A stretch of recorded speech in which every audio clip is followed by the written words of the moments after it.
साक्षी लेऊन संघाचे कर्णधार दीपेश दादा, पोकलवाडी संघाचे सुद्धा हे कर्णधार आहेत आणि नशिबवान कर्णधार म्हणून त्यांच्याकडे पाहिलं जातं. आपण त्यांना विचारूया या स्पर्धेत साक्षी लेऊन हा संघ गेल्या वर्षी सुद्धा होता, यंदा सुद्धा आहे.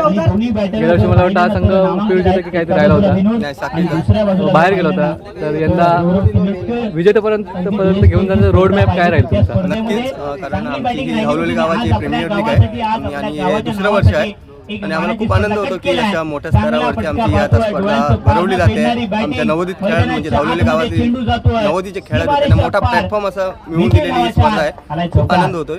आणि माझ्या संघाबद्दल सांगायचं झालं तर आमच्या संघामध्ये म्हणजे मी कर्णधार म्हणून सांगतो की बॅट्समन बॉलर आमचा व्यवस्थित संघ समतोल असा संघ आहे आणि आम्ही फायनलपर्यंत जाण्याचा नक्कीच प्रयत्न करू आणि जाण्याचा प्रयत्न करू. आमची बॉलिंग लाईन बॅटिंग लाईन बघितली तर आम्हाला विश्वास आहे की आम्ही नक्की जाऊ. तुमच्या संघात अनुभवी खेळाडूंचा फार मोठा भरणा आहे, त्याचा फायदा होईल का संघाला? हो नक्कीच, कारण आमच्या संघामध्ये आमच्या गावातील आणि पंचक्रोशीचं नावातील विशाल गिजम सारखा एक दर्जेदार ऑलराऊंडर आणि पूजय शाफ्टे सारखा दर्जेदार गोलंदाज, विशाल सारखा फलंदाज गोलंदाज, प्रसाद पोकळे सारखा एक चांगला फिल्डर फलंदाज असे चांगल्या खेळाडूंची भरणा आमच्या संघात आहे. नक्कीच धन्यवाद. आमच्याकडून खूप साऱ्या शुभेच्छा तुम्हाला.